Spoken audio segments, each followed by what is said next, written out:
Irmãos e irmãs, a paz de nosso Senhor Jesus Cristo, nessa gravação nós vamos falar sobre a Inquisição. E para podermos entender a Inquisição, o primeiro passo é voltar à época em que aconteceu a Inquisição. Então nós temos que analisar a Inquisição com a mentalidade daquela época, porque seria um erro muito grave a gente querer estudar sobre a Inquisição com a mentalidade de hoje, aplicar a mentalidade de hoje, comparando-a com a mentalidade daquela época. Então nós temos que voltar à mentalidade daquela época, à cultura daquela época, para entender a Inquisição, certo? Então assim, vamos ao que interessa. Muitos protestantes falam, vivem querendo esfregar na cara do católico que a igreja matou e tal, milhões de pessoas e tudo. Então hoje a gente vamos desmentir essa acusação protestante, certo? Para entender melhor como responder um protestante quando ele lhe atacar falando que a igreja matou milhões de pessoas na Inquisição. Bom, no século XII, irmãos, surgiu um grupo de hereges gnósticos, um grupo de hereges conhecido como cátaros, e eles eram verdadeiramente pessoas que pregavam coisas abomináveis, coisas assim sem noção. Os caras matavam mulher grávida, os caras eram contra a procriação, pulavam nas fazendas, nas igrejas, saqueavam tudo, e eles iam matando as pessoas assim, brincando mesmo, né? Defendendo a heresia deles, né? Porque isso parecia assim coisa de louco, era coisa de louco, né? Lógico. Então assim, isso ocorreu, eles surgiram no final do século XI, isso atuou muito no século XII, e eles tinham uma concentração muito grande no sul da França, era onde se encontrava maior número de adeptos ao catarismo, os cátaros, né? Então assim, eles estavam fazendo essas coisas horríveis naquela época, né? Matando as mulheres grávidas, eles pulavam nas fazendas, saqueavam as fazendas e tudo, para defender essa mentalidade deles, essa heresia deles, de dizer que era contra o matrimônio, contra a procriação. Então, naquela época estava acontecendo muita confusão em relação a isso. O povo estava tentando se defender com as próprias mãos, porque já imaginou, você tem uma esposa, sua esposa grávida, e você sabe que existe um grupo de hereges querendo matar as mulheres grávidas. O que é que você ia fazer? Você ia se armar, meu amigo, você ia se defender com as próprias mãos. Então o povo daquela época estava fazendo isso. Aí existem esses caras, pois tá certo, eu vou me armar aqui, se eles vierem eu mato eles. O povo estava querendo legítima defesa, certo? Estava no direito deles, poxa. Se alguém entrar na sua casa para tentar matar a sua esposa, você tem que se defender, não é verdade? Só que isso aconteceu, uma confusão muito grande. O povo estava tudo fazendo isso, estava tendo muitas mortes, e o governo daquela época estava julgando esses hereges e matando os hereges, e o governo estava agindo de uma forma também muito desonesta, porque quando os governantes é, acusavam a pessoa de herege e mandavam ele para a fogueira, eles não davam a oportunidade da pessoa se defender para se verdadeiramente ela era um herege, para ver se verdadeiramente ela era um herege. Então o que é que aconteceu? Muita desonestidade no governo, no julgamento do governo. Porque o governante, quando ele tinha um inimigo, na política e tal, naquelas coisas de terra, disputa de terra, o que é que ele fazia? Ele acusava o cara de herege, mandava o cara ir para a fogueira e ficava por isso. Ele tinha o poder nas mãos, então estava acontecendo muita desonestidade.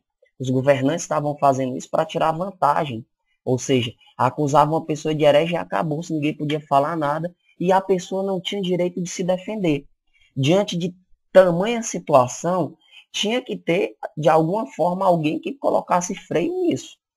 Diante dessa situação, o Papa Gregório XI resolve o quê? Vou fundar um tribunal da Inquisição. E daí ele funda o tribunal da Inquisição.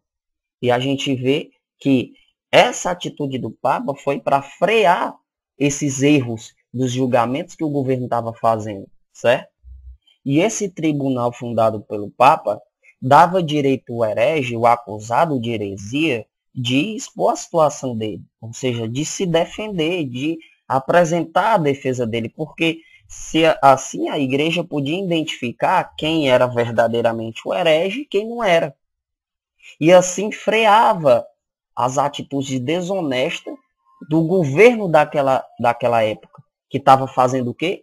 Tirando vantagem disso para condenar os concorrentes dos governantes daquela época. Então, se o governante se ameaçasse era ameaçado de concorrência por alguém, ele mandava queimar o cara e acabou-se. Aí, quando a Inquisição, fundada pelo Papa Gregório XI foi de fato consolidada, né, quando ele fundou ali a Inquisição da Igreja, ele dava oportunidade da pessoa se defender, para justamente barrar esses erros e desonestidades do julgamento do governo. Então passou-se a ser a acusação de herege, né, só podia ser dada pelo tribunal da Igreja, pelo tribunal da Santa Inquisição. Só era considerado herege aquele que a Igreja confirmava que verdadeiramente era um herege. Então o tribunal da Igreja ele não tinha por objetivo sair matando a negada e nem queimando o povo, não. Não era esse o objetivo. O objetivo do tribunal da Santa Inquisição era de proteger o réu, de dar oportunidade ao réu a se defender. Então a gente pode dividir esse tribunal da Santa Inquisição em 3 partes. A cerimônia do ato de fé, que as pessoas eram convidadas a rezar o credo, ou seja, aqueles que eram acusados de heresia eram convidados a rezar o credo. A segunda parte era o perdão. Aquele que, após ser acusado de herege, durante 20 a 30 dias, ele tinha a oportunidade de vir na igreja e pedir perdão, reconhecer seu erro, ele era perdoado. E na terceira fase era a inquirição, que era totalmente contra a tortura. Aquele tipo de tortura que se faziam naquela época, a inquirição era totalmente contra isso. Que foi o primeiro tribunal do mundo que protegeu o réu a ponto de dizer que não era válida a tortura, certo? Então foi o primeiro tribunal que defendeu a não ser por tortura. Não apoiava essa fase de torturar o réu, o que causou uma revolução muito grande, porque todos os tribunais daquela época usavam a tortura. Todos os tribunais daquela época usavam isso. E daí, quando a igreja se posicionou dessa forma, de não ser de acordo à tortura, aconteceu uma grande confusão naquela época. Porque o povo, muitas pessoas, né, queria que fosse por tortura, torturasse, para colocar medo nos hereges. E esses demais tribunais, eles continuaram usando esse método de tortura até o século XIX, mais ou menos. E é bom entender, gente, diante disso tudo, que a igreja não julgava alguém de herege e não condenava alguém como herege por ser de outra religião. A prova maior disso é que nenhum judeu foi julgado pela Inquisição da Igreja Católica. Eles eram de outra religião e não foram julgados. Então isso nos prova que a igreja não julgava a pessoa por ela ser de outra crença. Não é isso. Ela fazer parte de outra religião. A igreja não fazia isso. Então todos que se declarassem hereges, dissessem reconhecesse o erro, a igreja dava o perdão, não declarava que ele era herege mais, perdoava e passava penitências leves, como rezar, entendeu? Fazer um trabalho de caridade, essas coisas. Muitas pessoas mentindo dizem que foram mortos milhões de pessoas. Isso é uma mentira descarada.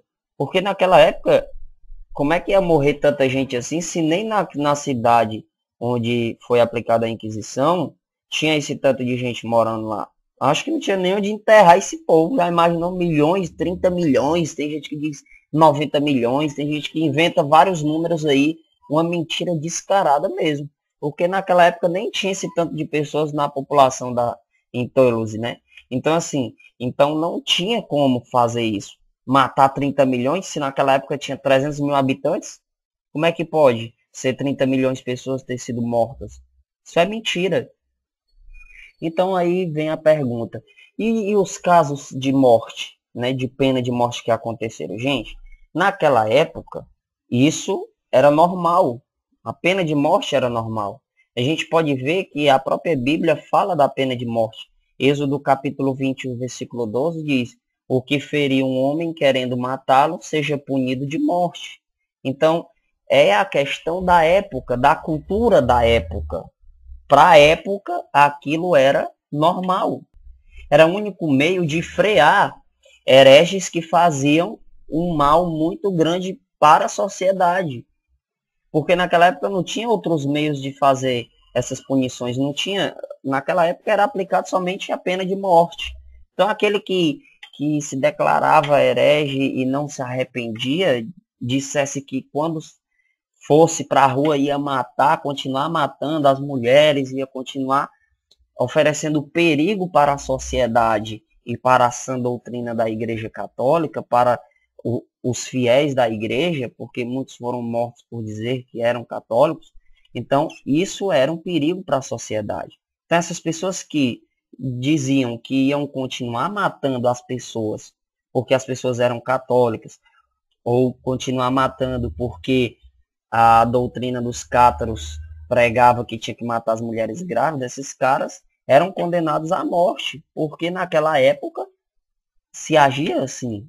A gente tem que voltar à cultura da época. A gente for analisar com a mentalidade de hoje, fica difícil de entender. A cultura daquela época funcionava assim. A gente pode ver exemplos bíblicos disso, né? Êxodo capítulo 21, versículo 15 diz: o que ferir seu pai ou sua mãe seja punido de morte. Para você ver como existiram épocas que a pena de morte era algo que era aplicado com justiça. Era a justiça daquela época.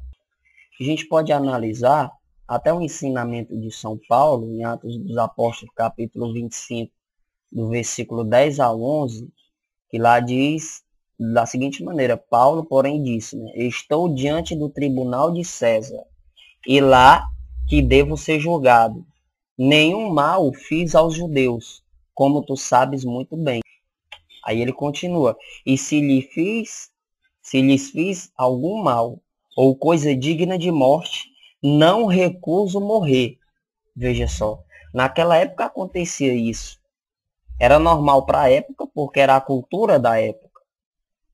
Então a igreja fazia de tudo para que não chegasse a ter a pena de morte, de matar o acusado de heresia. Só se ele persistisse no seu erro até ele querer morrer. Mas a igreja fazia de um tudo para que não acontecesse isso. Porque era até uma coisa assim que fazia propaganda à heresia. Porque os hereges iam se declarar o quê? Mártires. Então, assim, a igreja fazia de um tudo para que não condenasse a pessoa à morte. Só se ela quisesse verdadeiramente persistir até o fim em dizer que ia continuar cometendo os erros horríveis que estava cometendo, obedecendo à doutrina dos cátaros e as demais doutrinas que traziam perigos para a sociedade. Durante todo o tempo da Inquisição, o objetivo da Inquisição era frear tudo aquilo que era uma ameaça para a sociedade. Muitos heréis até tentam usar as palavras de João Paulo II para dizer que a igreja pediu perdão pelos seus erros da igreja. Gente, a igreja, a Inquisição, ela não tinha por objetivo decretar algo dogmático, dizer que era um dogma matar. Não, era coisas voltadas aos processos jurídicos, certo? De fato, aconteceu erros, né? Como todo julgamento tem. Então, João Paulo II ele pediu perdão pelos erros dos filhos da igreja, que a igreja é imaculada, a igreja é santa, ela não erra. É os filhos da igreja que erram, certo? Então, as palavras de João Paulo II foi focalizada nisso, em pedir perdão pelos erros dos filhos da igreja e não da igreja. A igreja é santa, certo? A igreja nunca escondeu quando os filhos dela errou. Nunca. Quando Santa Joana d'Arc foi julgada, a pena de morte, a igreja não escondeu isso. E em 1456, Joana d'Arc foi considerada inocente pelo Papa Calixto III e ela foi canonizada em 1920. E assim a gente prova que a igreja nunca quis esconder nada de ninguém, certo? O historiador Henrique Lea, protestante, ele reconhece de que teria que frear o catarismo, porque seria algo desastroso se ele se tornasse igual ao catolicismo naquela época. seria algo, uma ameaça muito grande para a sociedade, para o progresso da sociedade. Então, tudo aquilo foi feito com muita prudência. Toda a Inquisição foi feita com muita prudência. Certo que os casos de erros foram apresentados, como eu mostrei, o caso de Santa Joana d'Arc, certo? Então, assim, a igreja não quis esconder nada de ninguém. Agora, todo mundo gosta de tocar no assunto da Inquisição e aponta somente a Igreja Católica e esquecem de que aconteceu uma Inquisição protestante que aqui sim nós podemos mostrar grandes erros. Grandes erros. Lutero, por exemplo, mandava matar os anabatistas, que também eram protestantes. João Calvino, além de ajudar a matar os anabatistas, mandava matar os católicos. Inclusive, ele matou até mesmo um médico, Miguel, o nome do médico, que descobriu a circulação sanguínea. E isso as pessoas não querem tocar, isso as pessoas escondem. A gente pode ver o caso de Henrique VIII. Henrique VIII queria casar com a amante, o Papa negou, foi o que ele fez, fundou a própria igreja. E mais na frente ele foi e matou a amante. Quando o Henrique VIII morreu, gente, ele já tinha se casado com 6 mulheres. E ele foi o fundador da seita anglicana, da igreja anglicana, né? Igreja entre aspas, porque sabemos que só existe uma igreja. Então, o herege foi recusado pelo Papa de casar com a amante, o cara foi e virou herege, fundou a própria igreja dele, a dita igreja, né? Os luteranos, quando invadiram Roma, eles quiseram decretar que Lutero era o novo Papa. E mataram muita gente, meu amigo. Pegavam as relíquias dos santos e destruíam. Jogaram no meio da rua o crânio, né, que era uma relíquia de São João e de Santo André. Para vocês terem ideia do que se passou naquela época, quando os protestantes estavam fazendo grandes merdas, matando muita gente. Os caras chegaram a se divertir com prostitutas dentro da Basílica de São Pedro, para vocês terem ideia da situação. Para vocês terem ideia a que ponto chegaram. Eles levavam as prostitutas lá para dentro, para ter relação com elas lá. E Lutero continuava escrevendo coisas contra a Igreja Católica e mandando o povo matar os sacerdotes. Assim nós podemos analisar que as pessoas de hoje não enxergam isso. A crueldade foi especialmente severa na Alemanha protestante. As posições de Lutero, meu povo, contra os anabatistas, causaram a morte de pelo menos 30 mil camponeses. Teve um luterano que, se baseando no Antigo Testamento, mandou matar 20 mil pessoas acusadas de bruxaria. O cara se baseando no Antigo Testamento. Ele dizia se basear no Antigo Testamento, né? Nicholas Home mandou matar 900 pessoas acusadas de bruxaria. Então, teve todas essas coisas que o povo não quer enxergar. Mas se você for estudar o começo do protestantismo, foi extremamente guerras por cima de guerras e safadeza por cima de safadeza. Muitas pessoas morreram quando um grupo de protestantes de uma certa denominação protestante dominava certo lugar, que aparecia outra denominação ali, eles exterminavam. Ou seja, eles, quando percebia que surgia opiniões diferentes deles nos lugares onde eles eram de uma maior quantidade, uma certa denominação era de uma maior quantidade, quando surgia outra pequena, eles mandavam matar. E aí ficou essa guerra um com o outro, certo? E muitas pessoas não querem enxergar isso. Espero então ter esclarecido para vocês o que foi mais ou menos a Inquisição, como aconteceu, e assim respondendo aos hereges que acusam tanto a igreja, certo? Vão estudar sobre a Inquisição protestante, para vocês verem que os protestantes mataram muitas e muitas pessoas, certo? Então que fique bem claro, gente, que, por exemplo, em Teulos, que era cidade onde tinha maior acusações de maior proporção de hereges, Durante 100 anos, foram mortas 42 pessoas de 665 processos. E o povo diz que a igreja mandou matar 30 milhões.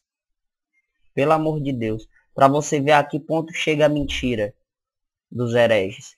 Eles aumentam descaradamente os números, certo? Então, irmãos, esse aqui foi mais uma gravação. Espero ter esclarecido a vocês. Que Deus os abençoe e rezem por mim. E obrigado por compartilhar. Amém.